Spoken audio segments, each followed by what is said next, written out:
Eh, ¿Daremos inicio a la clase o espero todavía un minuto? ¿Con quién me comunico?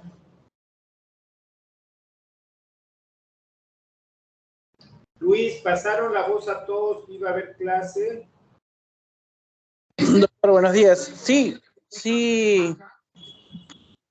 lo informé a mis compañeros, doctor. Ya. Porque estamos 24. ¿Cuántos son en total de los alumnos en esta rotación? Son 30, creo. Sí, doctor, somos 30. Me faltan 6. Voy a ver.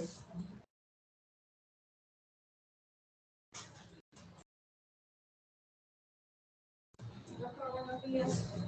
Hola. Por favor, tiene varios días acá, doctor. Por favor, resaltarlo. Vale. ¿Listo? ¿Dónde va? No recuerdo, para ética y visto. Esto va a ética, ¿no?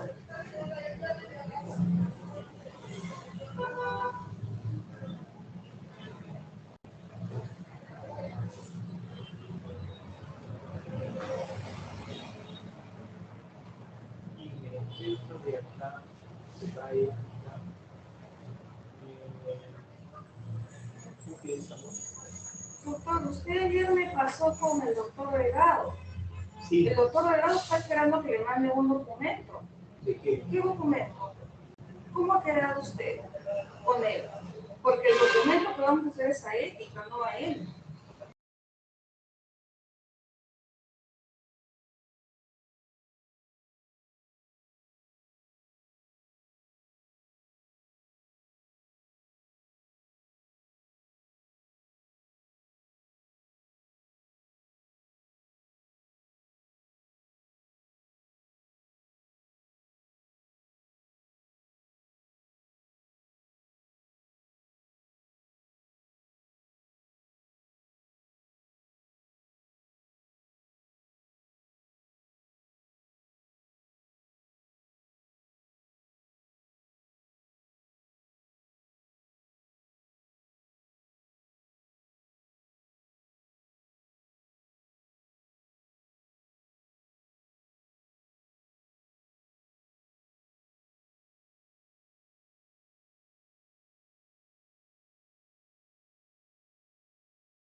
Vamos a dar inicio a la clase.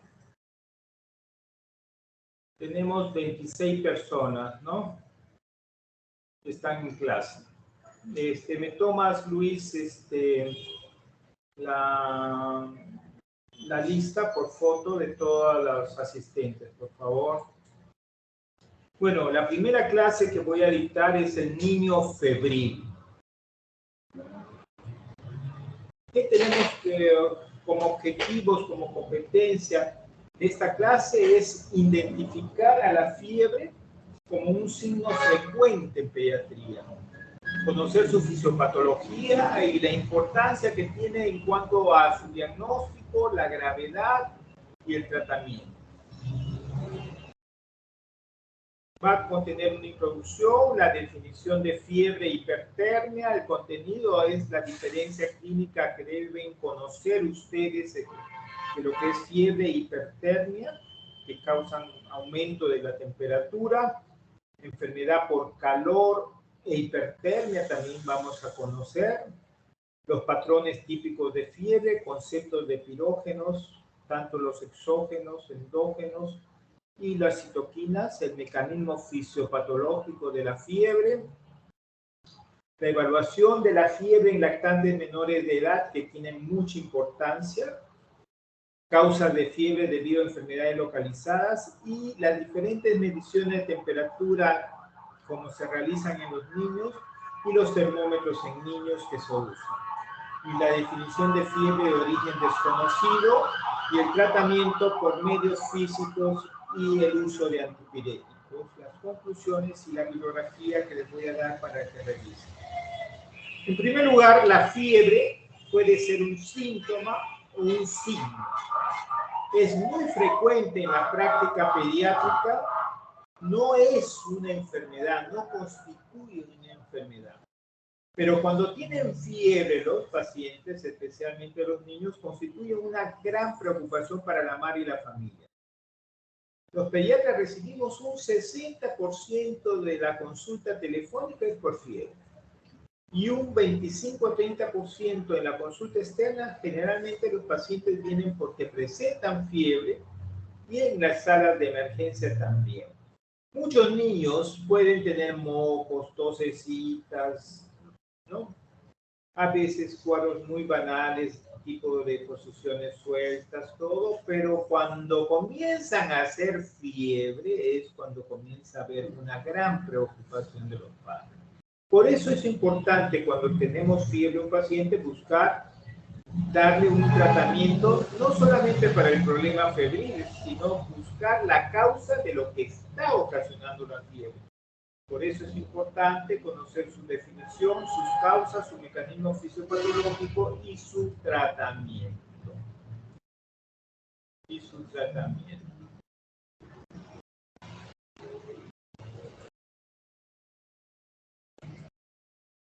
Los conceptos actuales sugieren que la fiebre desempeña un papel protector que promueve las defensas del paciente contra la infección.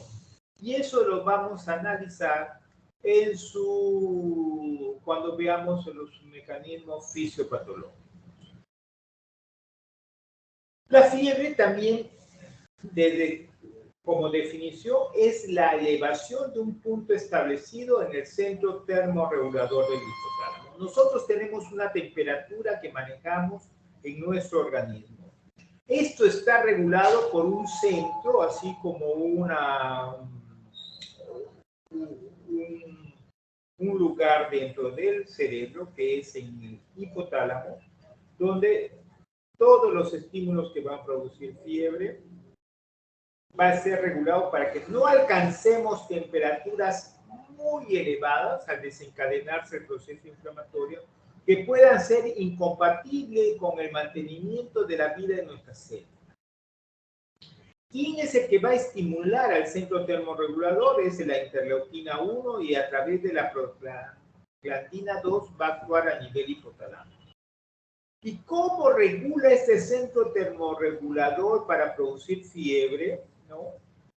Cuando viene el estímulo, lo que va a hacer es su parte vasomotora o el centro vasomotor dentro de este centro termorregulador va a redistribuir el flujo sanguíneo desde la piel a los lechos vasculares más profundos para disminuir la pérdida de calor por la piel a través de una vasoconstricción periférica. Por eso ustedes encuentran los manos y los pies un poco fríos, pero la temperatura caliente en el cuerpo, donde se aprecia especialmente en la cabeza y en el abdomen, en lactantes, ¿no? Y también para producir calor, también vienen lo que se denominan estas contracciones musculares leves, ¿no? Que se llaman los escalofríos, que van a predecir el inicio del aumento de la temperatura en una enfermedad. Ahora, si hablamos desde la toma de temperatura corporal, la fiebre se considera cuando la temperatura corporal corresponde a 1 grado centígrado o más de una desviación estándar promedio en el sitio de registro. Por eso se considera que las que mantienen y nos dan, si se toman bien, fidedignamente la temperatura que regula el centro termorregulador, es la temperatura rectal, que se puede aplicar en niños, y la temperatura timpánica también, ¿no? Mientras que la temperatura bucal puede estar sujeto a los factores ambientales de la temperatura del ambiente, así como la temperatura axilar. Por eso consideramos fiebre cuando la temperatura rectal es 38 grados centígrados, temperatura bucal 37,6, temperatura axilar 37,2 y temperatura timpánica 38.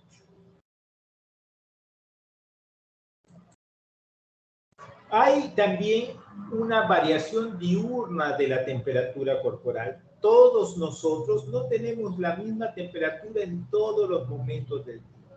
Las temperaturas se han demostrado que aumentan más en los horarios vespertinos, generalmente entre las 5 y 7 de la noche. Esto se acentúa y es más frecuente en niños y especialmente, mayormente se acentúa en los episodios febriles. Por eso ustedes ven que generalmente cuando nosotros hacíamos la gráfica de temperatura cada 6 horas, se notaba un mayor incremento o se notaba más la fiebre o se sienten más decaídos los pacientes en horarios de fiebre. ¿Qué hace un paciente que tiene fiebre? Busca un ambiente caliente, ponerse más ropa, cubrirse en la cama e ingerir líquidos calientes. A diferencia de la hipertermia. La hipertermia, la fiebre es común y la hipertermia es rara. En la fiebre hay una sensación de frío, mientras que en la hipertermia hay una sensación de calor. Las temperaturas en la fiebre, como están reguladas por el sistema nervioso central a través del hipotálamo, solo alcanzan entre 38 y 41 grados centígrados. En la hipertermia, como no está regulado por el sistema nervioso central a través del hipotálamo, puede llegar a mayores de 41 grados centígrados. El punto fijo central va a estar elevado porque lo controla el sistema nervioso central, en cambio acá va a estar normal. El tratamiento en la fiebre se hace con antipiréticos, mientras si uno usa antipiréticos en la hipertermia no sucede nada porque no es un mecanismo. Acá tienen que usar medidas físicas. Y la mortalidad es rara por fiebre, mientras que sí es elevada. Y la morbilidad también con graves secuelas en la hipertermia. ¿Qué es la hipertermia entonces? La hipertermia es un estado de insuficiencia termorreguladora por alteraciones tanto en la producción, aporte y eliminación de calor. Se presenta en los casos de insolación cuando uno está sometido a temperaturas muy elevadas y tenemos nuestro organismo la incapacidad de disipar el calor a una velocidad suficiente.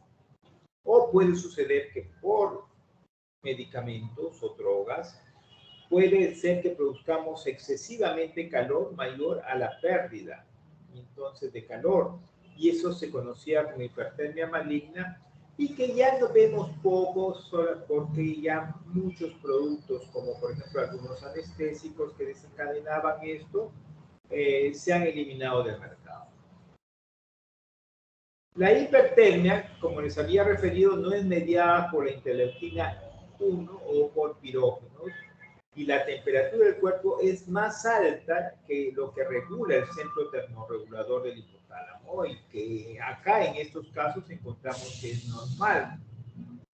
No es regulado por mecanismos centrales, por eso puede llegar a temperaturas mayores de 42 grados centígrados y en este caso la sintomatología es que estos pacientes sí sienten bastante calor, bochornos, buscan un ambiente frío y se despojan de la ropa. No pueden soportar el calor. Entonces, ¿cómo se va produciendo esta enfermedad por calor que llega a la hipertensión? Los calambres por calor es la primera manifestación. Si, por ejemplo, estamos en países donde las temperaturas son más elevadas en verano, ¿no? Y que llegan a temperaturas muy elevadas, la primera manifestación que pueden tener estos pacientes sometidos a estas temperaturas elevadas son los calambres por calor. Estos calambres son musculares intensos en personas cuando uno, en vez de ingerir agua con sales, usa agua sin sales en ambientes con muy alta temperatura. Entonces, después viene así como un agotamiento del calor. Uno se siente embotado, poca actividad, y esto ya está asociado a la pérdida de agua y a la depresión de sal. Si es que a nosotros, estos pacientes que tienen este problema de estar sometidos a unas temperaturas elevadas, realizan alguna actividad muscular intensa, ¿no? Que requiere sudoración excesiva, puede haber un agotamiento por esta depresión de sales y se sienten embotados y ya no quieren hacer nada.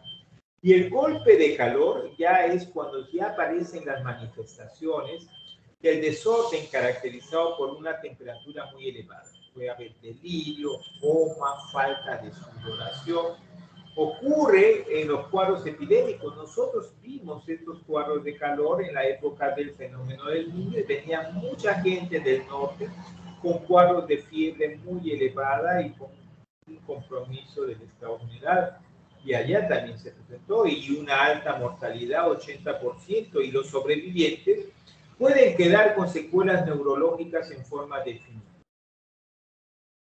Entonces, la elevación de la temperatura en algunos grados, por eso decíamos que es beneficiosa en cierta forma la fiebre cuando va regulado por el sistema nervioso, puede aumentar la eficiencia de los macrófagos en destruir los microorganismos invasores, además dificultan la refrigeración de varios microorganismos, especialmente los virus, otorgándole al sistema inmune una ventaja adaptativa para tratar de equilibrar a estos agentes nocivos, ¿no?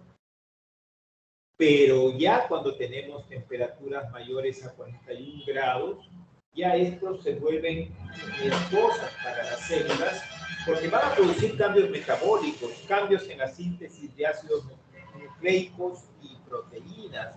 Van a cambiar la permeabilidad celular y el pH intracelular. En el corazón se relaciona con depolarización y una probable detección de potasio intracelular, muerte por arritmias. En el cerebro, un prolongado estado de depolarización va a liberar aminoácidos y neurotransmisores y la muerte neuronal citoplásica.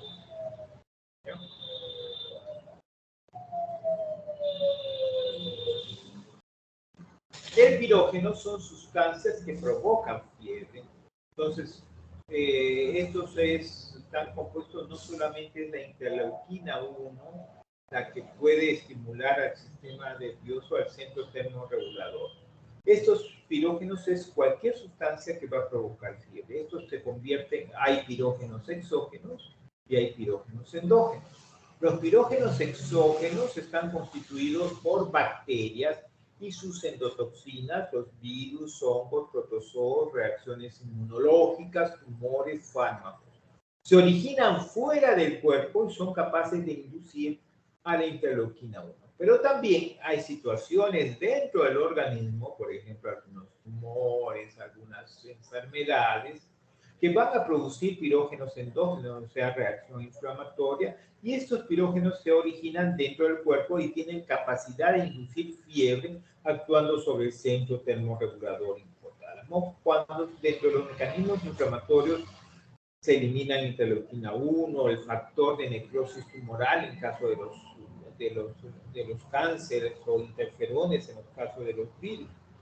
Los interferones, por ejemplo, producen la activación de los macrófagos y pueden incrementar la producción de interleuquina 1 y el factor de necrosis tumoral y producir fiebre.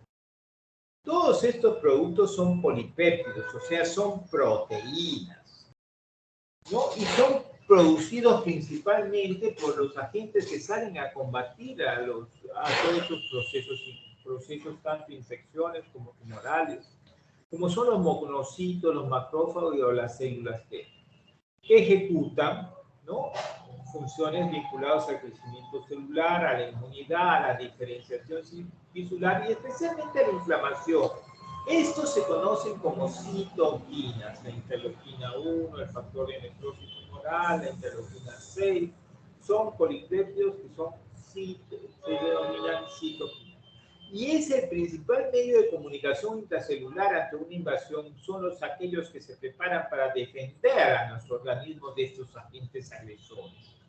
En la inducción de fiebre intervienen las siguientes citoquinas: interleuquina 1, interleuquina 2, factor de necrosis tumoral, el interferón y el factor estimulante de colonia granulocito macrófagos.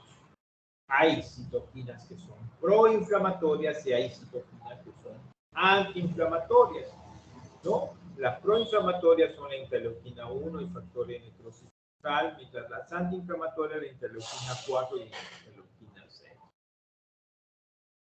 La interleuquina 1 va a actuar, como les había referido, liberando la prostaglandina E de las células endoteliales de los microvasos cerebrales próximos al área preóptica hipotalámica, o sea, preóptica, en la zona del hipotálamo. Pero también el organismo, durante este proceso inflamatorio, va a generar la fiebre misma, ¿no?, sustancias endógenas naturales, o sea, el proceso inflamatorio que desencadena la fiebre puede provocar sustancias endógenas naturales antipiréticas que impiden que la temperatura se eleve a límites peligrosos. Eso cuando está regulado por el hipotálamo. Estos son la alfina vasopresina, la hormona alfa-melanino estimulante, la alfa-MSH y la somatostigmina. Incluso la alfa-melanino estimulante tiene propiedades inmunosupresoras, pues inhibe las proteínas de fase aguda y la neutrofilina. Ante un cuadro febril, tenemos que pensar que todo este proceso inflamatorio puede producir cambios hematológicos, endocrinológicos y metabólicos que siguen al inicio de la fiebre por acción de la interleuquina 1. El hígado también va a sintetizar y liberar proteínas de fase aguda, fibrinógeno, proteína C reactiva junto a la interleuquina 6. También el PCR activa el complemento, la opsonización y la agregación plaquetaria, o sea, también se presenta una respuesta inflamatoria. Hay muchos casos que uno puede tener fiebre, pero sin necesidad de la acción de la interleuquina 1. Por ejemplo, puede ser por efecto directo sobre el hipotálamo, y tenemos algunas endotoxinas bacterianas, cuando se producen las tumoraciones, radiación del hipotálamo, el uso de un producto que ya está prácticamente en extinción, que se usaba como un insecticida, el dicloro-difenildicloroetano, y en el veneno del escorpión.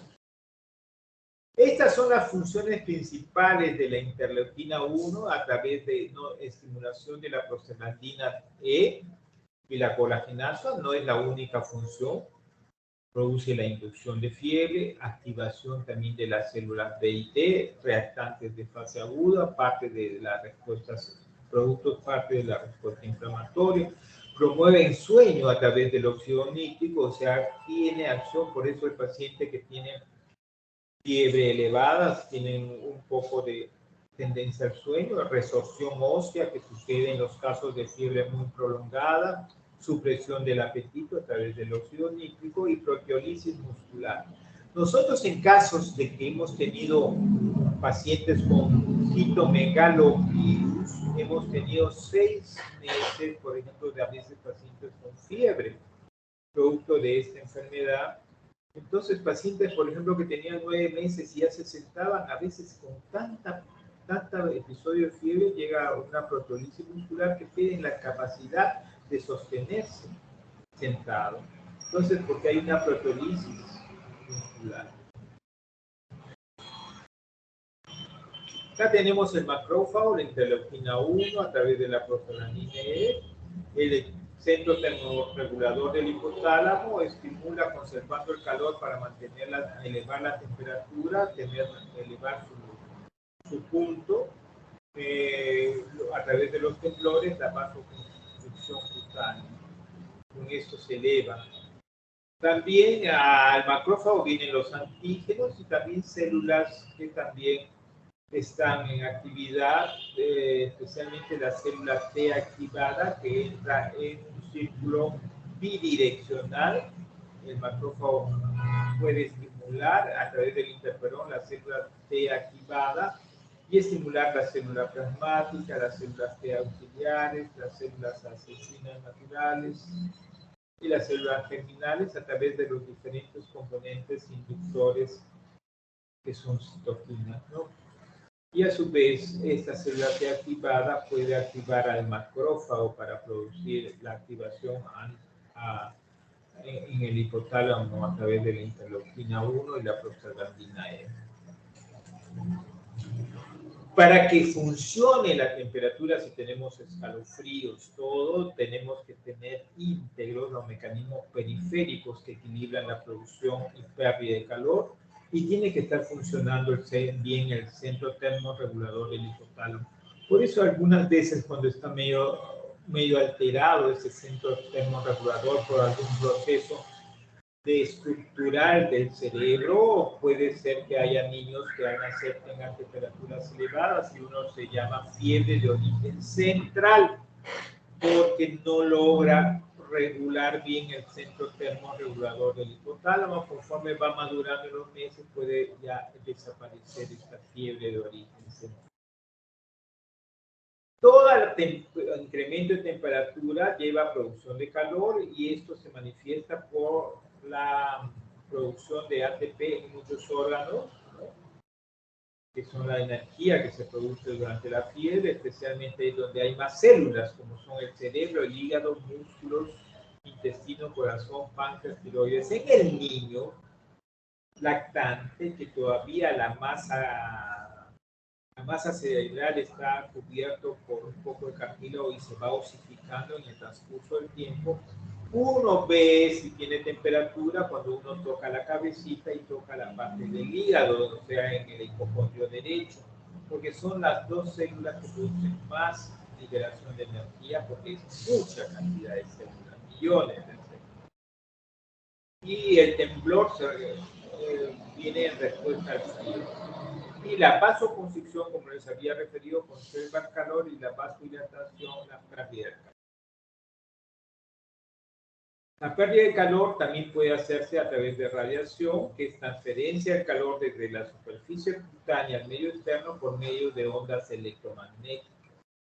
También lo más usado cuando comienzan a perder calor es a través de la evaporación. Por eso cuando un paciente, un lactante, tiene fiebre muy elevada, uno le encuentra que puede estar taquipneico, porque es una forma de hacer de evaporación y pérdida de calor, y la sudoración, por supuesto, ¿no?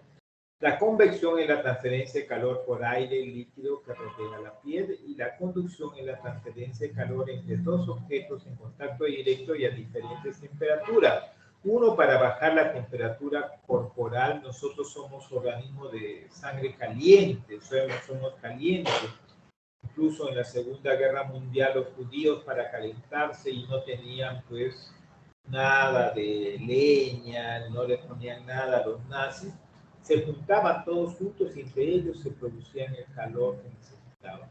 Entonces, cuando nosotros damos por medios físicos, nosotros necesitamos no dar un agua fría, helada, para hacer la pérdida de la temperatura, sino basta con que sea tibia, que es menor temperatura que la que nosotros tenemos, para bajar la temperatura. no es necesario agua fría y helada. También en la época anterior al uso de los antipiréticos, los médicos antiguos tomaban la temperatura cada 6 horas. Entonces, esa temperatura cada 6 horas nos permitía graficar unas curvas o unos patrones típicos de fiebre, y eso podría llevar a hacer diagnóstico o pensar en diferentes enfermedades. Por ejemplo, se denominó fiebre continua cuando la elevación persistente de la temperatura era con fluctuaciones máximas de 0,4. O sea, era una temperatura elevada que no variaba mucho, menos de 0,4 era lo máximo que variaba durante el día.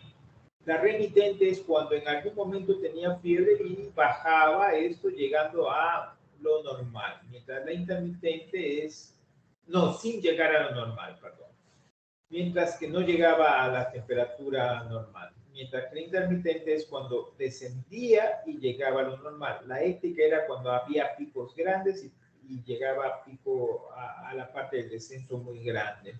El pico y el nadir, esto era característico de los abscesos, ¿no? Gigantes, especialmente en abdomen. La doble cotidiana era la presencia de estas dos picos, nadir en todo en 24 horas, y la recibante o recurrente era una fiebre que había algunos días y después no había, y había algunos días y después no había. Y esto llevó a tener algunas enfermedades con patrones típicos de fiebre. Por ejemplo, la fiebre continua, que no variaba mucho, menos de 4 grados centígrados, que era característica de la fiebre tifoidea y el paludismo por falciparum. La intermitente, el linfoma, endocarditis, artritis reumatoide, ¿no? Estamos viendo que la fiebre intermitente era el que llegaba a lo normal, ¿no? En algún momento. La Kawasaki ahora sí es una enfermedad un poco frecuente, ya no tanto los abscesos piógenos, y tenemos como característica en la Kawasaki la presentación de esta fiebre éctica, picos grandes de temperatura y bajada brusca durante el tiempo. La cotidiana doble era de artritis gonocócica, prácticamente en extinción por tantos antibióticos que pueden hacer efectos sobre la neisseria, ¿no? Gonocócica, y pero sí lo podemos apreciar en fiebres cuando están en un paciente que tienen polifarmacia y están tomando muchos medicamentos, ¿verdad? Y la recimbante periódico era característica del paludismo no falciparum, o sea, el vivax, el malaria y la brucelosis. Ahora, en niños menores de 90 días hay que tener mucho cuidado cuando presenta fiebre. A veces nosotros examinamos en emergencia y no encontramos ningún foco evidente. Y a veces no le encontramos nada tóxico. Hay estudios que han demostrado en estos pacientes con presencia de fiebre menores de 90 días, sin foco evidente, o sea, no le encuentras ningún foco, sin aspecto tóxico, que la infección bacteriana, o sea, está presente en un 8,6%, y bacteriana en 2%, y 1% de cada 100 que vengan en esta forma pueden desarrollar una meningoencefalitis. Mientras que sin foco evidente, o sea, no le encuentras nada, pero le notas mal al paciente, o sea, tiene un aspecto tóxico, significa que tiene letargo, está medio somnoliento, con signos de hipoperfusión tisular, que son el llenado capilar lento, la frialdad distal, con hiperventilación y cianosis. Tenemos que esto se incrementa, la infección bacteriana al 17,3%, la bacteriemia al 10,7% y la meningoencefalitis al 3,9%. Fiebre en menores de 3 meses, ¿no? La epidemiología, los lactantes en menores de 2 febriles en menores de 2 meses, también se ha demostrado que hay un 10% de incidencia de enfermedad bacteriana, estudios, y 2 a 3% tasas de bacteriemia que puedes encontrar en un hemocultivo algún gen. En lactantes menores de 3 meses también tenemos que tener en cuenta que tienen menor actividad de opsonina y neutrófilos y menor función de los macrófagos. Por lo tanto, como esto ocasionó muchas veces que llegaban a emergencia, les daban un antipirético, iban a la casa y después venían mal con sepsis, muchos con meningoencefalitis, en muchos países del mundo donde hay mucha frecuencia de juicios, ¿no? Por ejemplo, porque desarrollaron una meningoencefalitis y no le dieron el tratamiento adecuado, les dieron juicios, entonces muchos médicos fueron perjudicados, ¿no? Y se comenzaron a hacer estudios cómo enfocar a estos pacientes y quiénes podríamos para tratar de tener una justificación ante la actitud que podamos tener frente a estos pacientes en especial.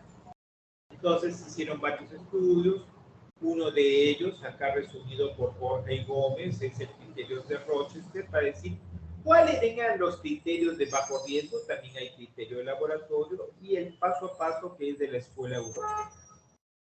El Rochester es el norteamericano, en el que nos dicen, bueno, si el paciente estaba previamente sano, luce buena apariencia, un examen de orina no hay leucocituria, recuento de glóbulos blancos está entre 5.000 y 15.000 en esos niños, ¿no? Y el recuento absoluto de neutrófilos está más de 1.500, entonces, y eran menores, acá sí está un poquito más mayor de 1.500. Entonces, esto revela que son criterios de bajo riesgo, especialmente cuando estos estudios se hicieron en niños menores de 60 días. Si tienen esto, podríamos dejarlo en observación, pero con una observación y una expectativa y comunicando a los padres los riesgos que podrían presentar. El paso a paso de la Escuela Europea también son criterios de bajo riesgo, buena apariencia. Estos estudios se hicieron en mayores de 21 días, porque en menores de 21 días ellos lo consideran de alto riesgo. No tener leucocituria, acá sí ellos obligatoriamente les piden procalcitonina y PCR.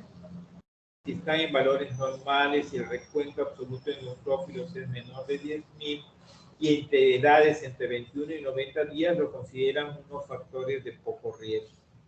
Si tienen menos de 21 días y tienen algo alterado, sí consideran factores de alto riesgo. Y los criterios de laboratorio, que son más específicos, donde solamente consideran la procalcitonina, el PCR y el examen de orina y le dan un puntaje.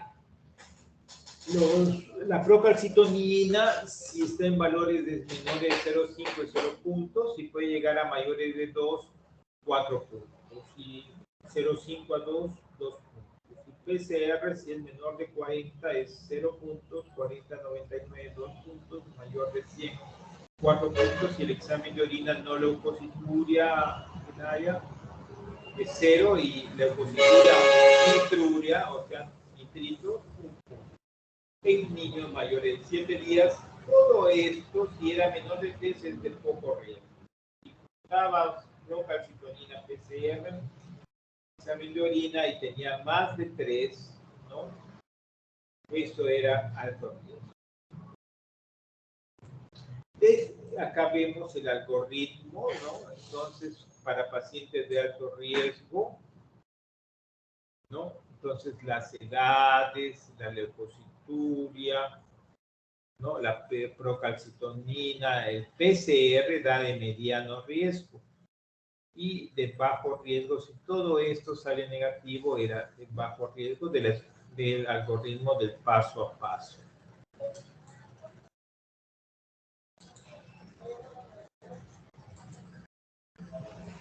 Algoritmo del paso a paso.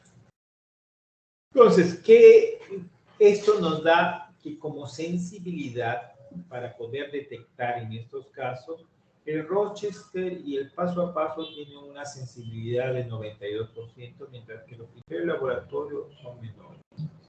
Pero cuando cuando está instalado, o sea, cuando hay una enfermedad como especificidad, si esto sale positivo, es casi siempre que puede haber. En cambio, esto puede dar unos falsos positivos y su especificidad de Rochester y el paso a paso es 46.9. Generalmente nosotros seguimos más o Rochester o paso a paso. Uno es de la escuela norteamericana y el otro es de la escuela europea. Entonces, ¿Qué hacemos ante estos pacientes lactantes febril con alto riesgo de bacteriemia? Lo primero que tenemos es que buscar cuando sospechamos por lo que es peligroso un foco bacteriano. En pacientes con apariencia tóxica, obligatoriamente hay que hacer exámenes diagnósticos, cultivo, hemocultivo, alta función lumbar, hospitalizarlo, urocultivo, tratamiento con antibiótico parenteral. Pero si la apariencia tóxica y el examen de orina es negativa, se puede no dejar tratamiento antibiótico para asegurar un buen seguimiento de evaluación constante en las primeras 48 horas. Esto podría ser un punto importante dentro de nuestra realidad, que nosotros, por ejemplo, no tenemos la facilidad en muchas zonas alejadas de nuestro país de tener a un paciente con fiebre. Entonces, si viene de lejos, no va a ser la posibilidad de que venga rápido, si se pone mal, mejor tenerlos en observación unas 48 horas para ver cómo va la evolución, ¿no? Pero si estamos en una ciudad grande donde hay buena comunicación con celular, sí podríamos tomar medidas de dejarlo para la casa.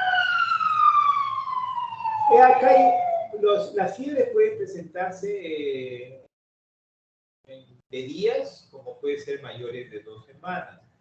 Y con signo de localización tenemos pues fiebres como las infecciones respiratorias agudas, una faringitis, una otitis, una laringitis, una bronquitis, una neumonía.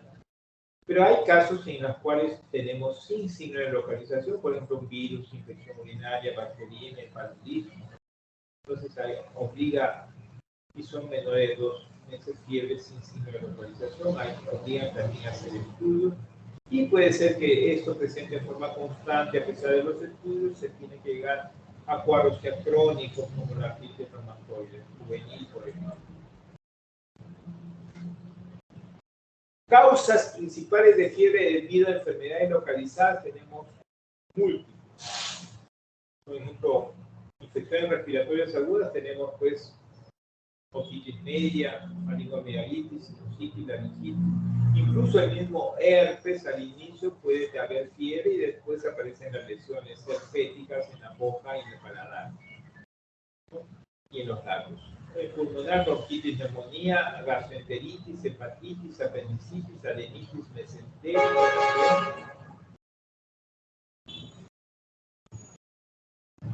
También meningitis, encefalitis, sarampión, escarlatina, artritis reumatoide, Kawasaki, paludismo, Kawasaki y algunas hematológicas que cuando producen las crisis hemolíticas pueden dar fiebre, como la anemia de hematología. Ahora, ¿qué termómetros tenemos para usar? Tenemos el termómetro timpánico. Nosotros los pediatras usamos bastante el termómetro timpánico, pero como han visto acá, esto no entra en un niño menor de 6 meses, ni tampoco en un síndrome de Down, que tiene un conducto auditivo externo estrecho, ¿no? Entonces, esto se usa a mayores de 6 meses, pero incluso algunos están poniendo en duda la validez de mayores de 6 meses, sino a partir del año. Pero lo usamos a partir de los 6 meses.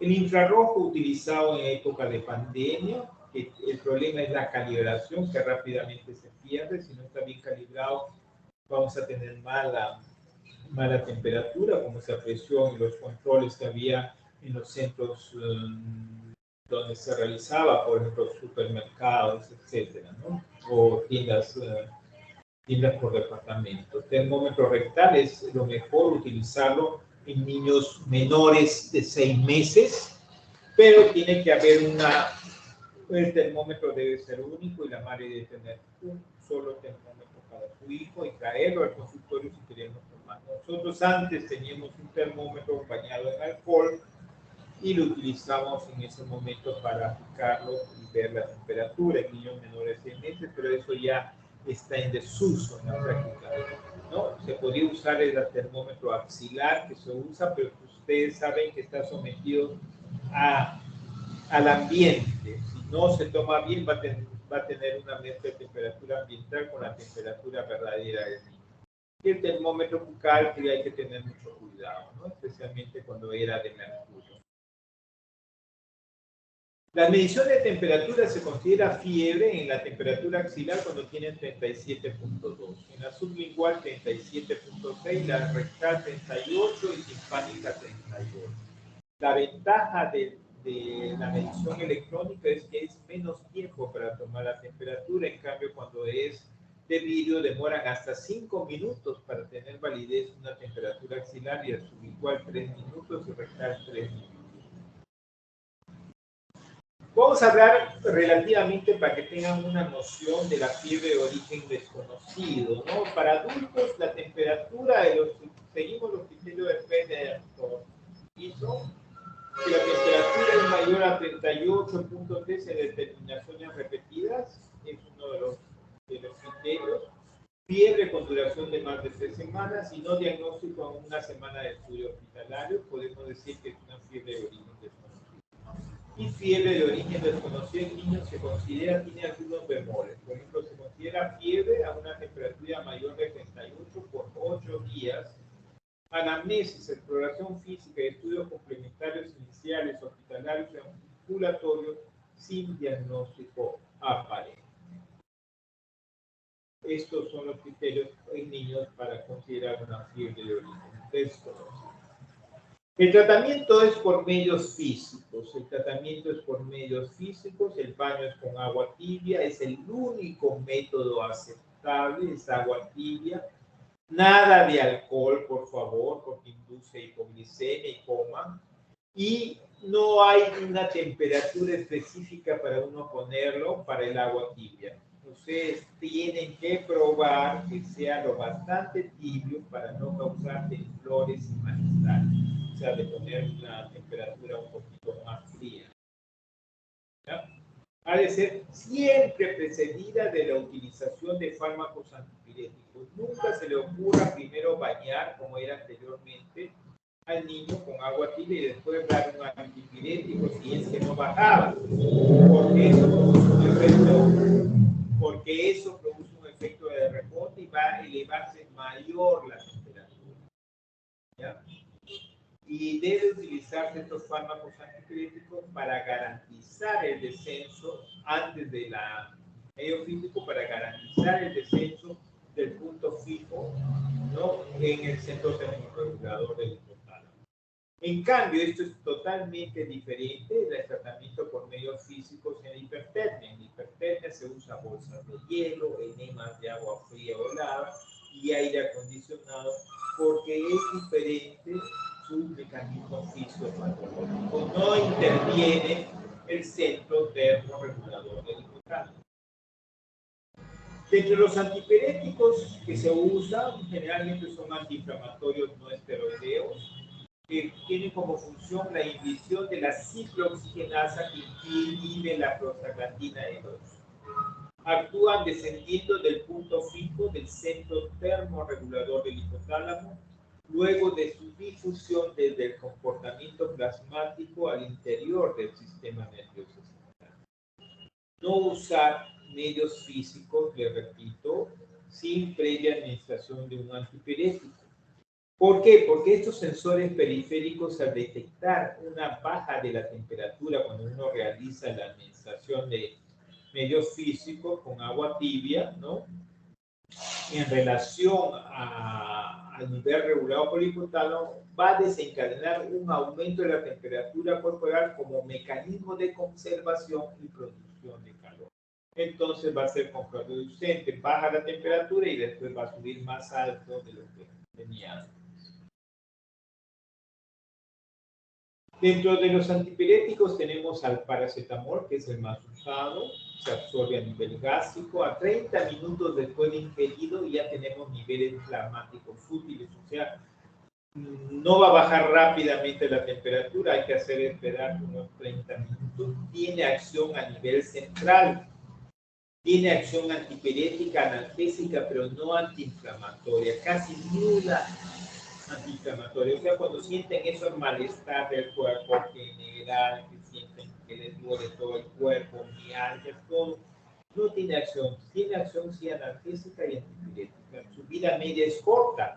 Se puede usar hasta cada 4 horas, en casos exagerados, ¿no? Generalmente su utilización es cada 6 horas, pero se puede utilizar. La relación dosis útil, o sea, la dosis normal de 10 a 15 miligramos por kilo por dosis, ¿no? A utilizar dosis tóxicas tienen amplia diferencia, o sea, que tomarse frascos y frascos para intoxicarse y donde hay bastante hepatotoxicidad cuando se intoxican, ¿no? Los efectos secundarios adversos son poco frecuentes y habitualmente no severos comparados con otros medicamentos, ¿no? Pero el mayor efecto es la hepatotoxicidad. Y si alguien tiene un problema en el hígado, no puede usar. El tratamiento también se usa bastante en niños el ibuprofeno. La ventaja es que se absorbe a nivel gástrico de forma más rápida, una vida media más larga que el paracetamol. Esto debe usarse cada 6 horas. Tiene preferentemente acción antipirética, pero tiene acción antipirética, preferentemente periférica. Por lo tanto, tiene acción antiinflamatoria, antipirética y analgésica. Los efectos secundarios adversos son poco frecuentes, pero más que el paracetamol. Tenemos reacciones alérgicas al ibuprofeno, pueden presentarse en casos más graves hasta un síndrome de Stevens-Johnson y lo mínimo una urticaria, ¿no? Tenemos problemas dermatológicos como esto, y si tomaran en exceso porque tiene un sabor un poco más agradable que el paracetamol, puede producir gastritis, ¿no? Y vómito. Dosis es de 5 a 10 miligramos por kilo por dosis cada 6 o 8 horas, depende del estado. Entonces acá tenemos el paracetamol, el ibuprofeno, también en niños más grandecitos se puede usar naproxeno y las pirazolonas, que está proscrito en muchos países del mundo, pero sí en el Perú se puede utilizar en ocasiones especiales. Si bien el paracetamol y el ibuprofeno en otras partes del mundo ya se usa endovenoso, en el Perú todavía no está utilizado de una forma regular esto, porque no hay estos medicamentos en el país. Paracetamol es de la dosis 10 a 15 miligramos por kilo de peso con intervalo cada 4 a 6 horas. El ibuprofeno es 5 a 10 miligramos por kilo de peso, intervalo cada 6 horas. El naproxeno es 5 a 7.5 miligramos por kilo de peso, 2 por dosis, 2 veces al día.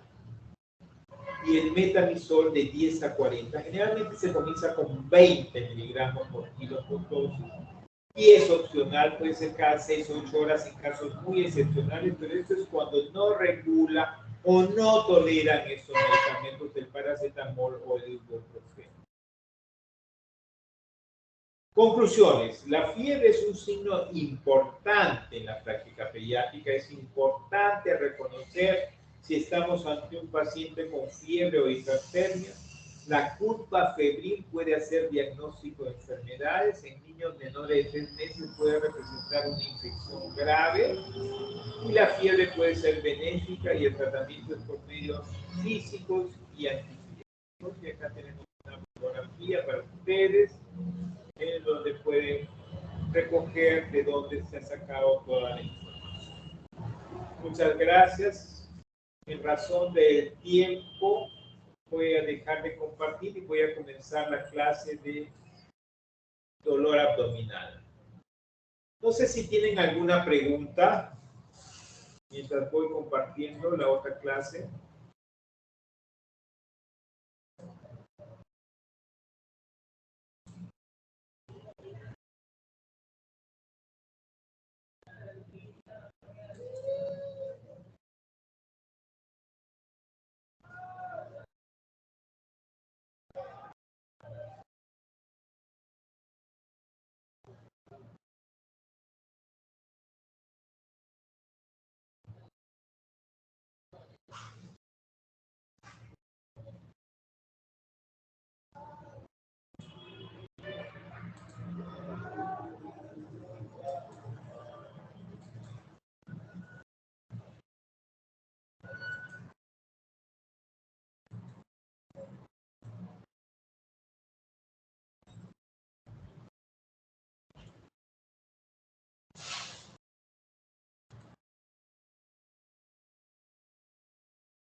¿Tienen alguna pregunta? Si no, ya comienzo con la...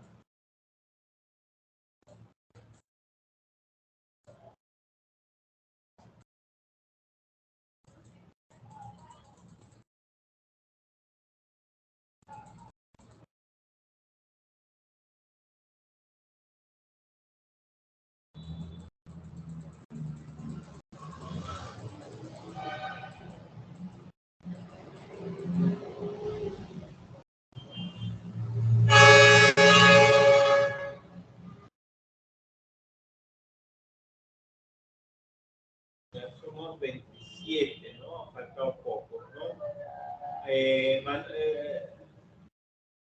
Luis, ¿has tomado nota?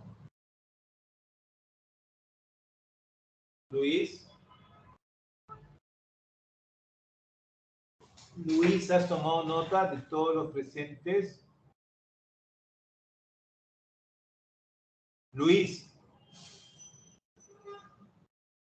Luis, ¿me escucha?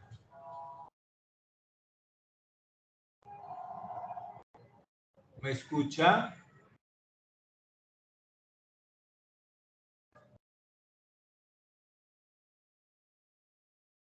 Luis.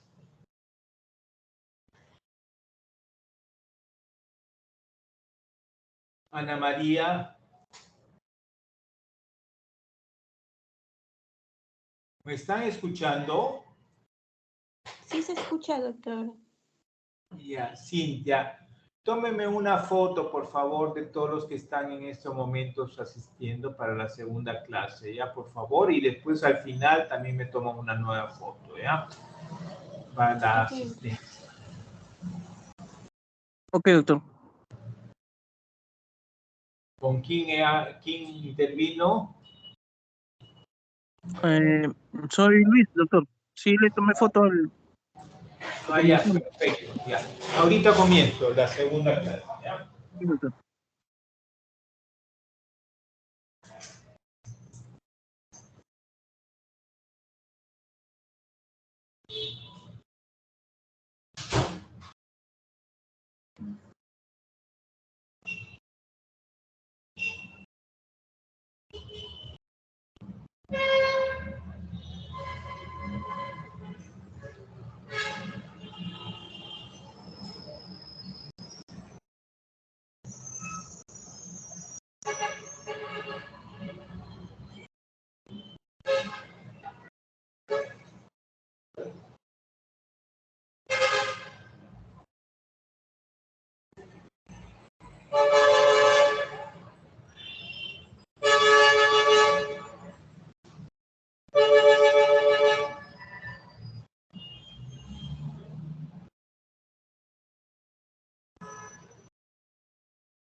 Bueno, la segunda clase que voy a desarrollar el día de hoy es sobre dolor abdominal agudo, crónico en niños, ¿no? Como competencia de esta clase es importante que esta clase debe ayudarles a ustedes a reconocer el dolor abdominal agudo, cuando es agudo o crónico, sea de origen médico o quirúrgico, e identificar las principales causas de dolor en niños y su tratamiento. Va a consistir de introducción, la definición de dolor abdominal de origen visceral, somático y referido, y el contenido va a ser la clasificación del dolor abdominal agudo y diferencias clínicas con el dolor abdominal crónico, clasificación y causas del dolor abdominal agudo, evaluación del dolor abdominal agudo y crónico en niños y el diagnóstico y tratamiento de las patologías principales que causan dolor abdominal agudo y crónico y las conclusiones. El dolor abdominal agudo va a constituir también con un motivo de consulta muy frecuente, especialmente en la emergencia pediátrica. Entonces, cuando nosotros los pediatras evaluamos a estos pacientes niños que tengan con dolor, entonces lo primero que tenemos que hacer es diferenciar si es un caso leve, ¿no?, de los que son unas urgencias. ¿Por qué? Porque hay casos que pueden ser quirúrgicos, ¿no?, y requerir una intervención quirúrgica para solucionar el problema y no se van a solucionar médicamente. Porque el dolor abdominal agudo puede ser de origen médico o quirúrgico, y dentro de ellos la causa más común que obliga a cirugía en niños es la apendicitis aguda, y especialmente que se diagnostica muy tardíamente. Debemos siempre considerar, cuando nosotros vemos a un paciente que venga con dolor abdominal agudo, la duración del dolor. Siempre hay que preguntar, si es mayor de 2 horas de duración, hay estudios que han demostrado que el 5 a 15% de los niños van a ser intervenidos. De estos que dura el dolor abdominal agudo más de 2 horas, van a ser intervenidos quirúrgicamente. ¿Qué es lo más importante en estos casos de dolor abdominal? Una buena historia clínica, un examen clínico, que son una herramienta muy valiosa para llegar al diagnóstico. Hay que saber preguntar a los padres, ¿no?, porque muchas veces el dolor abdominal agudo, y la gran limitación que tenemos es que no comunican a los niños porque todavía no está maduro su cerebro. También hay que considerar que las causas más frecuentes de dolor abdominal constituyen el inespecífico, la gastroenteritis y el estreñimiento. Y la ecografía es el examen complementario más útil cuando la historia y el examen clínico no ayudan para el diagnóstico. Ustedes deben tener a alguien de confianza en el cual manden, porque eso les va a ayudar bastante para clarificar el diagnóstico en un cuadro de dolor abdominal. Por ejemplo, en las apendicitis, hay que saber mandar a un buen ecografista, porque si no, hay casos que son muy dudosos en niños. No es igual el cuadro de apendicitis en un niño y un adulto, tienen algunos bemoles, no es de la misma característica, salvo en los escolares, ¿no? Y muchas veces se diagnostican tardíamente, porque se presentan a veces con cuadros generales, con una diarrea, vómitos, fiebre, que puede confundir con otros diagnósticos. Y a veces es muy difícil examinar la zona del abdomen, especialmente cuando están llorando. Entonces, cuando vemos niños hospitalizados por dolor abdominal agudo, vemos que la causa quirúrgica constituye del 30 a 38%. La causa médica va entre 20 y 36%, y el dolor abdominal en específico del 20 a 36%. Entonces, todo esto va casi similar, causa médica, causa quirúrgica, y lo que no se descubre una causa, también un 30%. Vamos a hablar del dolor abdominal de origen visceral. Como todo dolor abdominal, eso va a ser una sensación subjetiva. En el origen visceral, no siempre hay que pensar que el dolor es porque tiene origen en el abdomen, sino muchas veces puede tener un origen extraabdominal y no solamente abdominal. El dolor abdominal de origen visceral va a ser recepcionado, la situación, en las vísceras huecas o en las sólidas abdominales, en el peritoneo visceral. Va a ser un dolor de transición lenta, poco precisa, mal localizada y difusa. O sea, lenta, poco precisa, mal localizada y difusa. No es fácil, ¿no? Esto puede ser producido por estímulos mecánicos como la distensión, estiramiento, tracción, contracción, espasmos viscerales, isquemia. Y la sensación que manifiesta puede ser de quemazón o incomodidad, pero no adoptan posturas antálgicas, y la intensidad puede ser variable. Y como van acompañados estas fibras, ¿no?, sensitivas con fibras simpáticas y parasimpáticas puede estar asociado a manifestaciones vagales, como la ansiedad, la sudoración, las náuseas, los vómitos, taquicardia, hipotonía y palidez. Entonces, como les había referido, las fibras aferentes viscerales viajan muchas veces con fibras simpáticas y parasimpáticas.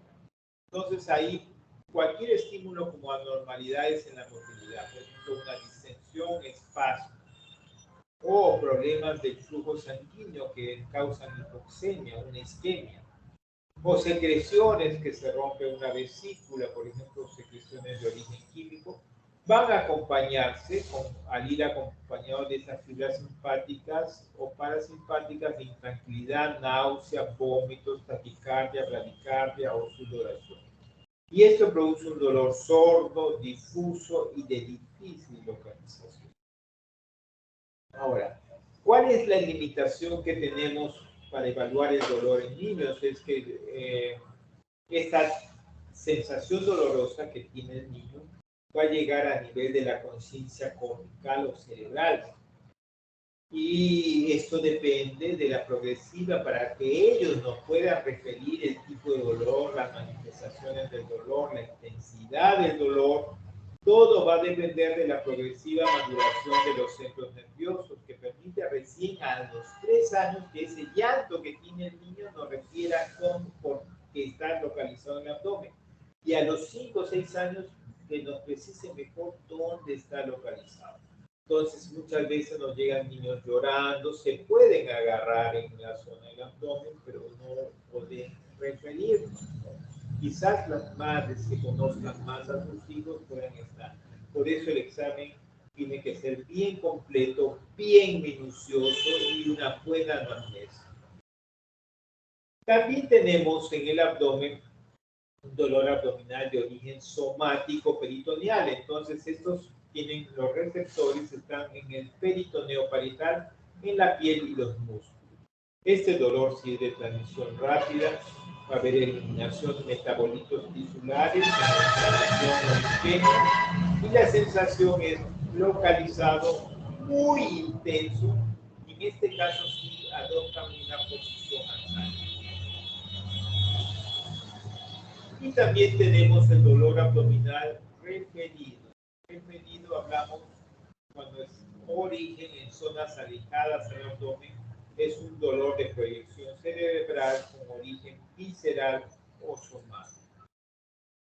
El dolor abdominal agudo puede denominarse de acuerdo a su localización como un dolor abdominal agudo verdadero, cuando tiene un origen intraabdominal o multifactorial, ejemplo, apendicitis aguda, apendicitis aguda. Eso es un dolor verdadero. Y un dolor agudo falso, por ejemplo, un origen extraabdominal refleja una neumonía, por ejemplo, basal derecha, ¿no? O una faringoamigdalitis, ¿no? De acuerdo a su origen, puede tener un componente obstructivo mecánico, un cuadro obstructivo. Sabemos que los síntomas cardinales son los vómitos. Depende del tipo de vómito, nos va a dar la localización de la obstrucción o del problema. Puede ser bilioso, puede ser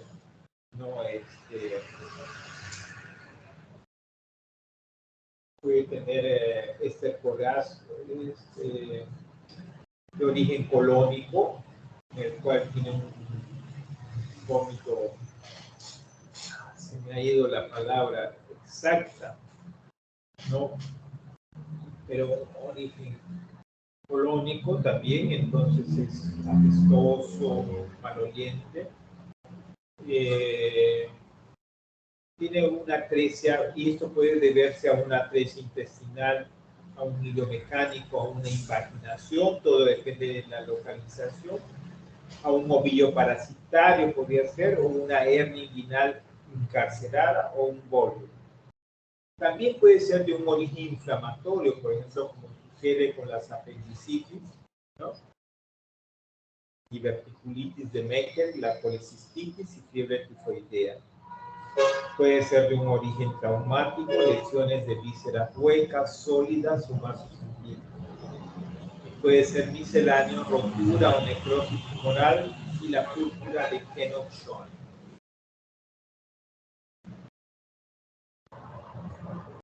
La evaluación del dolor abdominal tiene que ser dada por historia clínica, ¿no? Ya me acordé, es el vómito, ¿no? Un vómito fecaloideo. Fecaloideo es el término de la función cuando ya es a nivel colónico, ¿no? Evaluación del dolor abdominal, como decía, puede ser por historia clínica, por examen clínico, laboratorio, radiografía, ecografía, la tomografía que sea computarizada en ocasiones y la resonancia magnética nuclear en ocasiones. Pero es importante que todo esto tiene que ser evaluado en el dolor abdominal en caso que sea necesario. Ahora, ¿cuáles son las causas más frecuentes de dolor abdominal en niños? Sabemos que en la etapa neonatal, hasta los primeros 4 meses de vida, los cólicos de lactantes son los predominantes,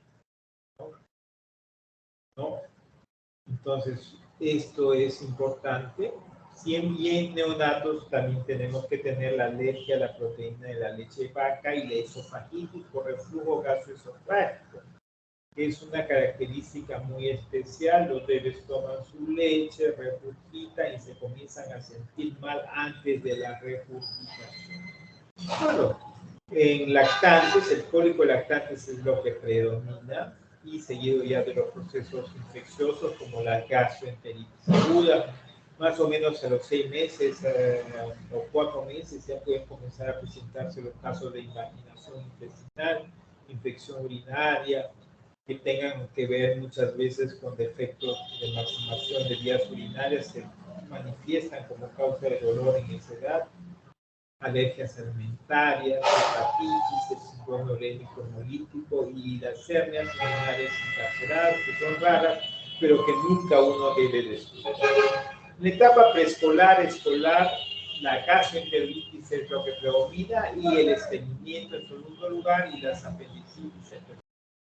En la etapa escolar ya comienza a aparecer el dolor abdominal funcional, que es un dolor psicógeno, donde uno tiene que hacer bastantes pruebas y determinar que no haya ninguna patología, ¿no?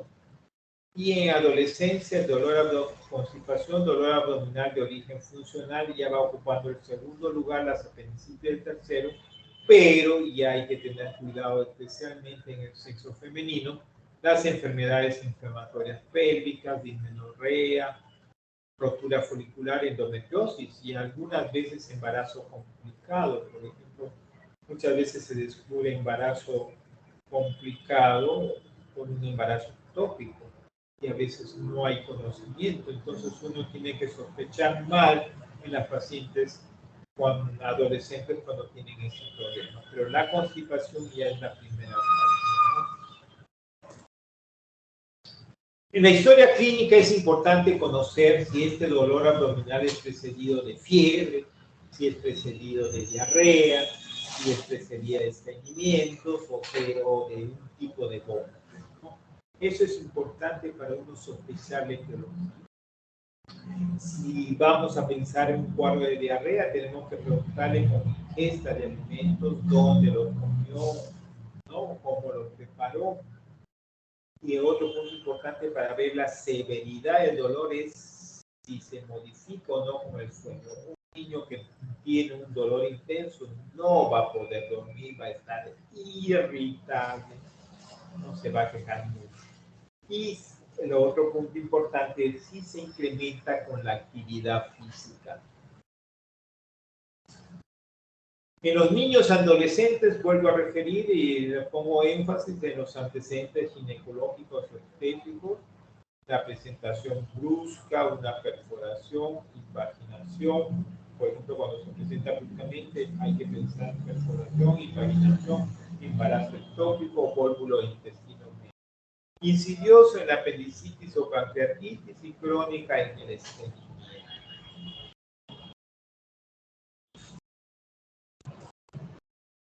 El dolor abdominal severo mayor de 6 horas de duración sugiere ya una patología quirúrgica. También cuando viene con dolor, está cargado, no puede caminar y está exacerbado por los movimientos, uno tiene que evaluar el abdomen bien porque puede sugerir una peritonitis. O el dolor abdominal crónico que es intermitente, de vísceras huecas y o de situación que va a aumentar conforme haya más peristaltismo, ¿no? Entonces eso es intermitente. Entonces eso también tenemos que evaluar clínicamente en la historia. El dolor, si es asimétrico, no es difuso, no es simétrico, o que es más distal al ombligo, implica más generalmente mayor riesgo de organicidad y que requiere cirugía. El vómito bilioso fecaloideo se asocia generalmente a una patología quirúrgica obstructiva. Al examen clínico, nosotros los pediatras tenemos que ser muy observadores. Hay que observar la actitud del paciente y las posturas antálgicas. La palpación, perfusión abdominal, identifican masas abdominales, vísceras, líquido, aire, factores, ¿no? Inflamatorios y dolorosos, ¿no? La resistencia muscular y el signo de rebote son señales de irritación peritoneal. Hay que descartar existencia de hernias también. Muchas veces en los niños pequeños, generalmente cuando hay una hernia inguinoescrotal, es fácil detectar. Cuando se aparece y están extendiditos y aparece un puntito en la zona del canal inguinal, es fácil detectar, pero muchas veces estas hernias son casi imperceptibles y se manifiestan con dolor, especialmente en la etapa de lactantes. Esto hay que hacer un examen minucioso para detectar si hay dolor en esa zona que pudiera ser, ¿no?, que esté condicionado. El tacto renal rectal puede ayudar al diagnóstico de la invaginación y los fecalomas. Y maniobras activas como saltar o levantar las piernas van a demostrar, si no lo pueden hacer, que están limitados por una irritación peritoneal. Dentro de los exámenes auxiliares podemos encontrar leucocitosis con desviación izquierda, cuadros de apendicitis, gastroenteritis, colecistitis, obstrucción intestinal. Puede haber también por células falciformes, dolor, encontramos anemia. Puede ser, por ejemplo, una adenitis mesentérica, encontramos un PCR alterado por causa inflamatoria. Puede haber una infección urinaria o un embarazo, tenemos que hacer esas pruebas de test de embarazo, examen de orina. Puede haber electrolitos séricos, urea, creatinina, TGP, amilasas y TGO. La radiografía simple tiene un rendimiento diagnóstico bajo. No lo utilizamos muy de rutina, pero en algunos casos sirve para valorar la distribución del aire intestinal y el aire, imágenes cálcicas en apéndice, vesícula y ureter. Ese es en casos de constipación, por ejemplo en la zona rectosinoidea, masas de esas, muchas veces cuando son grandes los bebés, o sea, adolescentes o escolares, muchas veces ya los padres no tienen esa observación determinada de cuántas veces va al baño y a veces ellos tampoco comunican, ¿no? Entonces encontramos muchos cuadros de dolor abdominal por constipación. La ecografía es la prueba de imagen de elección, siempre y cuando tengas un buen ecografista, ¿no?, porque tiene alta sensibilidad y especificidad de acuerdo a la calidad del ecografista. Y en casos de invaginación son muy útiles el neumoenema con control radiográfico opaco, que sirve no solamente para hacer el diagnóstico, sino también puede servir para hacer el tratamiento y evitar operaciones. Pruebas de imágenes como la tomografía axial computarizada, la resonancia magnética nuclear, son usadas en situaciones difíciles de diagnóstico, La endoscopía digestiva está indicado en casos donde necesitan visualización directa de las lesiones en el estómago, especialmente, ¿no? O en colon. Y la radiografía de tórax en sospecha de dolor referido por neumonía. Este es un fluxograma que lo tengo años y que todavía sigue siendo muy útil. Habré hecho pocas modificaciones durante este tiempo, pero nos sirve para evaluar, por ejemplo, el dolor abdominal agudo del recurrente que va a llegar a ser crónico, ¿no? El dolor agudo, lo primero que tenemos que ver cuando alguien viene con un dolor agudo de aparición casi súbita es primero ver, especialmente si son escolares, una evidencia de trauma. Muchas veces los niños se pelean en los colegios, o son maltratados en los colegios, o también puede suceder en la casa muchas veces, ¿no? Entonces hay que considerar las posibilidades de víscera perforada, hemorragia y hematoma como causas de este dolor. Si no hay evidencia de esto, vamos a ver si hay clínica para pensar en un problema de obstructivo, ¿no? Porque hay que considerar pues, cuadros de intususcepción, vólvulo y hernia encarcerada. Si no hay evidencia de esto, ver si hay un componente inflamatorio como peritonitis, en ese caso considerar una apendicitis. Si no hay evidencia, vemos la posibilidad de una masa tumoral que pudiera estar condicionando estos cuadros. Ahí sí se hace una evaluación más profunda con una tomografía, se ha computarizado una resonancia magnética nuclear. Y si no hay nada, hay que considerar problemas pues, como gastroenteritis, infección de toxinas, infección del tracto urinario, evaluar neumonías y otras patologías misceláneas que podrían estar ocasionando este dolor abdominal agudo. Dentro del dolor abdominal recurrente es cuando ya son persistentes estos cuadros en forma recurrente, hay episodios asintomáticos y otros no. Entonces siempre lo primero que tenemos que hacer es evidencia de una patología orgánica, ¿no? Entonces hay que ver exámenes de laboratorio, imágenes como un hemograma, una ecografía abdominal, PCR, TGP, TGO, por ejemplo, la ecografía abdominal nos puede evidenciar algunos casos de patología orgánica, amilasas para pancreatitis, examen de orina, urocultivo para infección urinaria, examen parasitológico. Si hay algo anormal, se le da tratamiento de acuerdo a los hallazgos clínicos. Y después de haber hecho todos los estudios, dentro de dolor abdominal recurrente, vemos que todo es normal, podemos considerar que esto es un dolor abdominal no específico, probablemente recurrente.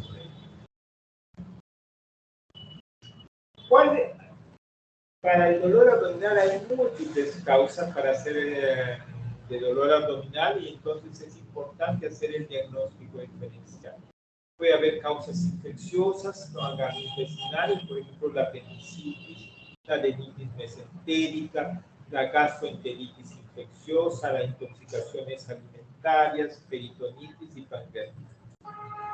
Puede ser causas infecciosas, pero no gastrointestinales, como origen fuera del abdomen, por ejemplo, faringitis, especialmente cuando encontramos una faringitis estreptocócica y que puede haber un dolor referido en el fondo ilíaca derecho. La neumonía también, especialmente el lóbulo inferior derecho, periodontitis, glomerulonephritis, enfermedad inflamatoria pélvica, pericarditis también puede causar dolor abdominal.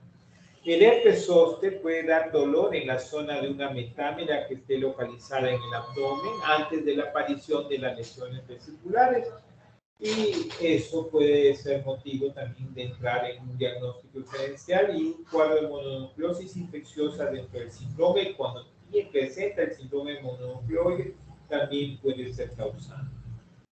Cuadros de obstrucción intestinal, tenemos la intususcepción, vólvulo, adherencia, ser que ha sido operado, hernias con encarceración, estenosis, hipertrófico del pie, pero hay que considerar que esto no solamente es el problema obstructivo de la estenosis, sino el problema del dolor que sufren esos niños. La enfermedad de Hirschsprung, una enfermedad un poco rara, pero que también podemos encontrar en niños y la diverticulitis de Raynaud. En vesícula, colecistitis y colelitiasis en niños mayores. Traumas, rotura o hematoma esplénico o laceración o hematoma del hígado hay que también siempre sospechar, y enfermedades hemolíticas como la leucemia, linfoma, crisis hemolítica. Enfermedades endocrinas, tenemos que siempre sospechar en los debuts de diabetes mellitus, especialmente con cetoacidosis diabética, vienen deshidratados y con dolor abdominal. Vasculitis, por ejemplo, que den como la púrpura de Heno-Schollen, el síndrome nodular linfoide, la enfermedad de Kawasaki, síndrome nefrótico y cólico renal. Y una miscelánea como el estreñimiento, el dolor abdominal recurrente, el cólico lactante, pancreatitis, oclusión de arteria mesentérica, intolerancia a la lactosa, úlcera péptica, migraña también puede dar un componente de dolor abdominal, hay que ver otras sintomatologías y epilepsia. Vamos a revisar algunas de las enfermedades con algunos tips que les daré para reconocerlo, especialmente en niños. Por ejemplo, saber que en la apendicitis, a menor edad, es más difícil hacer el diagnóstico. Y la edad más frecuente de presentación de la apendicitis es entre 6 a 10 años. Generalmente encontramos apendicitis perforado en un porcentaje muy variable, dependiendo del centro y de las facilidades que tengan para los exámenes diagnósticos. Encontramos que la incidencia es de 30 a 65% en diferentes partes del mundo, que ya encontramos para cuando vienen con dolor abdominal y es por apendicitis, que este esté perforado. La radiografía de abdomen simple ayuda muy poco. Hay signos indirectos como el nivel hidroaéreo en fosa ilíaca derecha, escoliosis antálica, borramiento del psoas derecho, pero no nos dan la seguridad. Pero una ecografía abdominal es beneficiosa en manos experimentadas, y el tratamiento cuando no está perforada ni perforada y con peritonitis es la cirugía laparoscópica. La intususcepción es otra patología obstructiva, se presenta entre los 2 meses a 5 años y una mayor incidencia en la etapa de lactancia, entre los 4 a 10 meses, y está asociado a otras patologías en algunos casos, como el linfoma, el divertículo de Meckel, la linfoadenopatía, la púrpura de Heno-Schollen, la hipertrofia de placas de Peyroux. Acá se usa como diagnóstico en ocasiones como tratamiento del neumoenema, porque puede solucionar el problema con control radioscópico y el enema con suero salino y control ecográfico.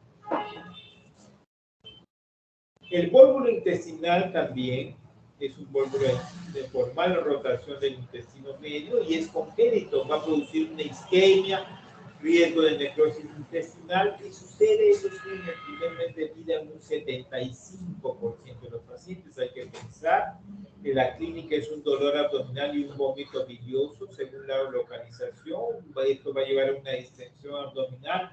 En la radiografía de abdomen simple podemos encontrar una doble burbuja gástrica y duodenal. Un estudio de tránsito intestinal con contraste nos da el gol estándar para el diagnóstico. El 60% de estos niños tienen otras anormalidades gastrointestinales como hernia diafragmática, atresia duodenal o enfermedad de Hirschsprung. La estenosis hipertrófica del píloro hay que saber que se presenta entre la tercera y sexta semana de vida, un con vómitos de contenido gástrico, pues, y el diagnóstico fácilmente se hace por una ecografía. La hernia inguinal encarcelada, debemos considerar que el 10% de las hernias en niños en la etapa de lactante pueden encarcelarse, y el riesgo de encarcelación es mayor en menores de 6 meses. La diverticulitis de Meckel es una evaginación en parte inferior del intestino delgado, 7ª semana de gestación. Las células del estómago que se han invaginado van a secretar en esta zona de la parte inferior del intestino delgado ácido que causa úlceras y generalmente hemorragias en el primer año de vida. Pero a cualquier edad también puede presentar dolor abdominal, calambres o obstrucción intestinal a través de una diverticulitis. El diagnóstico es con escáner de tecnesio que absorba las células Este escáner, el tecnesio absorbe la célula del estómago al divertículo, ¿no? Lo que se pone al líquido. Con una cámara especial se detecta. La colonoscopía y endoscopía con cápsula inalámbrica también se usa. Tratamiento es quirúrgico por laparoscopía. Enfermedad de Hirschsprung se presenta el 15% del diagnosticado en el primer mes, ¿no? El primer mes de vida es el 15% de la enfermedad de Hirschsprung.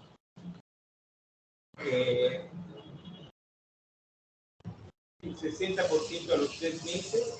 Y generalmente para que viva debe estar limitado al segmento distal del colon en un 75%. En la enfermedad de Hirschsprung hay una ausencia de los plexos de Meynell y de Auerbach. Y esto provoca una distensión abdominal y provoca que no haya peristaltismo en esto y va a producir una obstrucción total o parcial. Si es total, es incompatible con la vida, porque tendríamos que quitar todo el colon y eso es casi incompatible.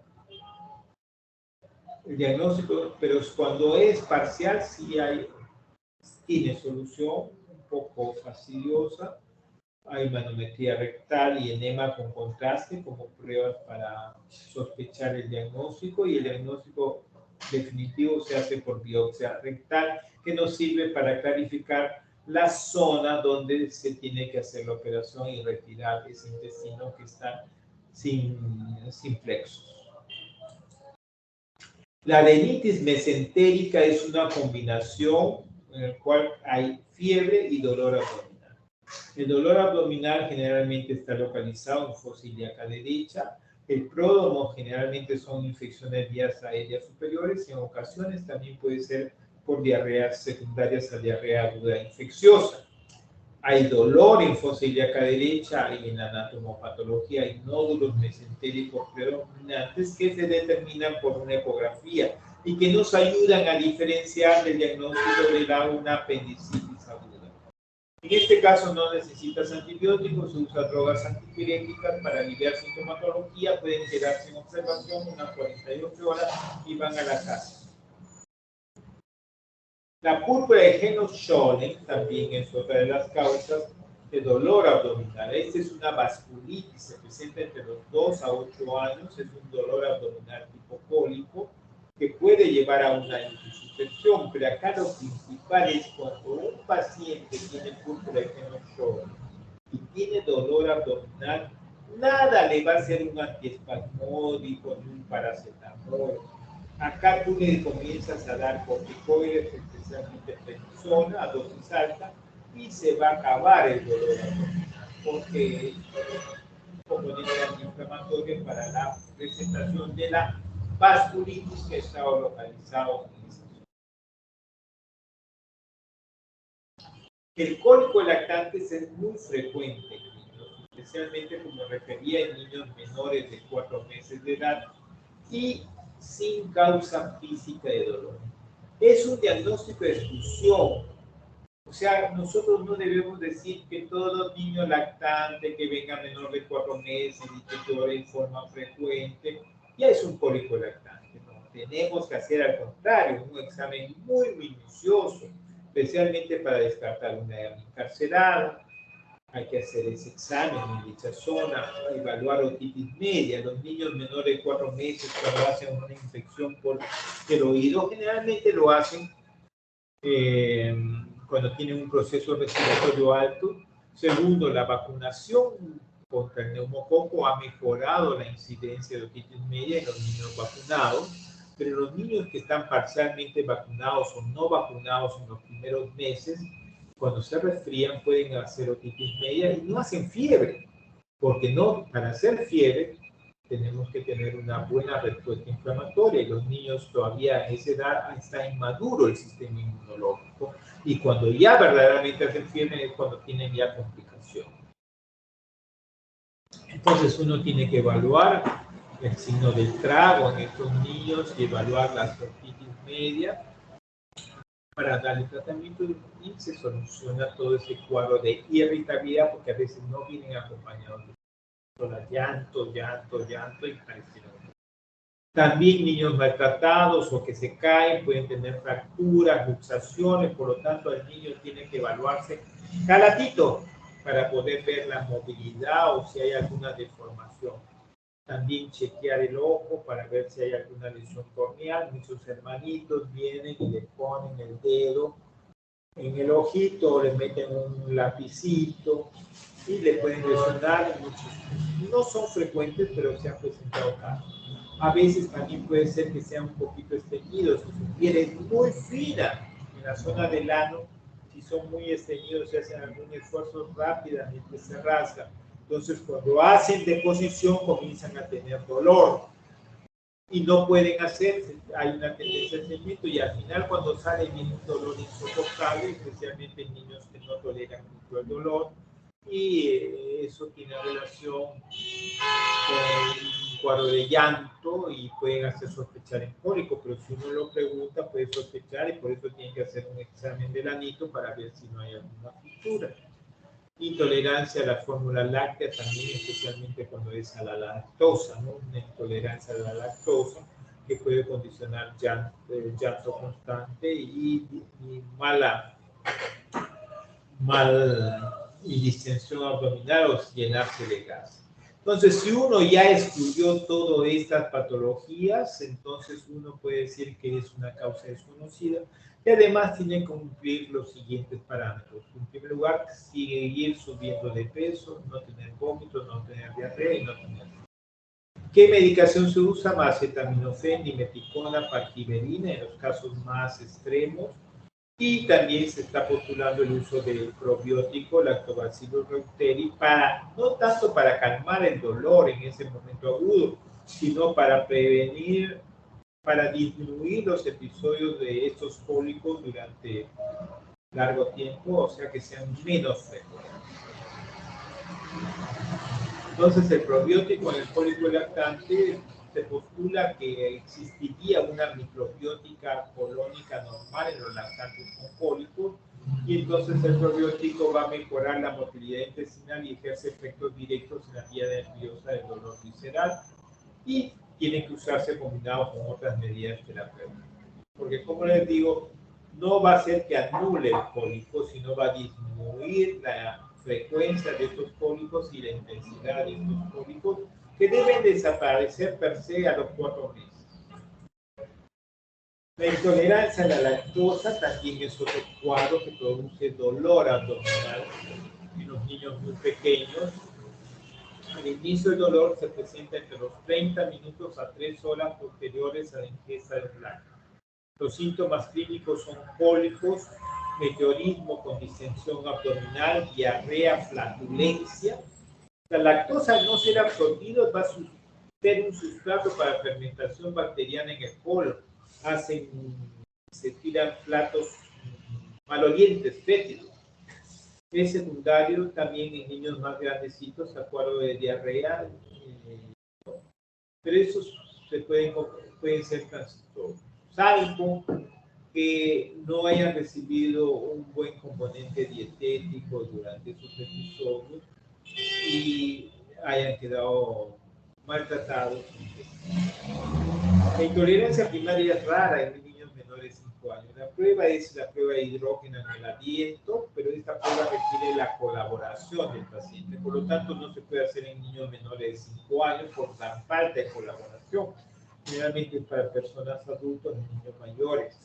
Por lo tanto, lo que más se usa es retirar y probar con una fórmula que no tenga lactosa y si va mejor, sí, ya consideramos que podría tenerlo. Litiasis vesicular no es común, presentación generalmente a los 12 años y tenemos que evaluar en estos casos si hay litiasis vesicular, presencia anteriormente de enfermedades hemolíticas. Cuando hay muchos episodios hemolíticos puede llevar a la presentación de esta litiasis, la drepanocitosis, esclerocitosis, la deficiencia de glucosa 6-fosfato deshidrogenasa, ¿no? Que causan enfermedad hemolítica, pueden tener dentro de los antecedentes aquellos pacientes que presenten litiasis vesicular. También antecedentes de nutrición parenteral, también en las gestantes adolescentes se pueden frecuentar y puede ser de un origen idiopático. La enfermedad péptica incluye úlcera, gastritis y enfermedad de reflujo gastroesofágico. Las úlceras gástricas duodenales o duodenales en menores de 10 años generalmente lo que presentan en relación con enfermedades sistémicas, por ejemplo, con un gran quemado, traumatismos encefalocranianos, uso por enfermedades de Aines y corticoides por largo tiempo. Las úlceras recurrentes se han relacionado con colonización del antro por el Helicobacter pylori, pero no, la presencia de Helicobacter no tiene nada en relación con dolor abdominal recurrente. Y por último, el dolor abdominal recurrente es de un origen funcional. Es un cuadro que tiene unas características para poder hacer el diagnóstico de dolor abdominal recurrente. Es la presencia de un episodio de dolor por mes y por 3 meses consecutivos con periodos asintomáticos. Edades, se presenta en edades mayores de 5 años, ¿no? Generalmente 10 a 20% de niños en edad preescolar, o sea, menores de 5 años y escolar, presentan dolor epigástrico, dolor periumbilical, o sea, no todos presentan, o dolor suprapúbico sin irradiación y una duración menor de 1 hora. Es un dolor hipocólico, sordo, agudo. No crean que el dolor abdominal recurrente es algo suave, son cuadros dolorosos aparatosos que muchas veces llegan a emergencia. Y solamente un 10% encontramos en alguna ocasión y le podemos achacar la culpa a alguna causa. Pero este dolor interfiere con la actividad normal y causa preocupación familiar. Generalmente es un dolor psicógeno, con algún problema en casa importante que se debe solucionar. El examen clínico y estudio de laboratorio que pedimos en estos pacientes y que necesitamos que sean normales para poder considerar como nuestro diagnóstico dolor abdominal recurrente. Conclusiones. El dolor abdominal es un síntoma frecuente en la práctica pediátrica.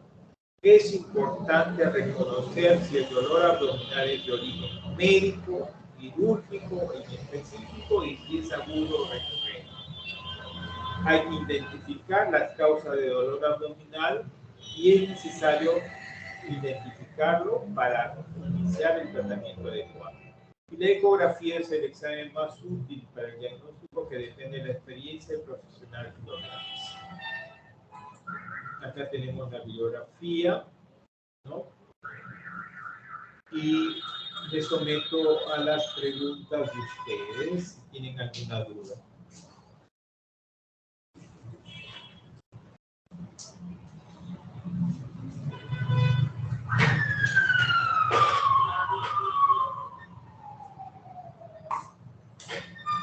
¿Alguna duda?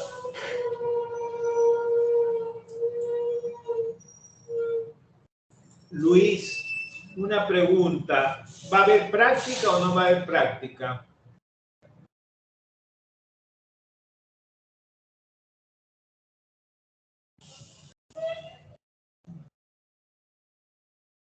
¿Me escucha? Para programar a mis alumnos.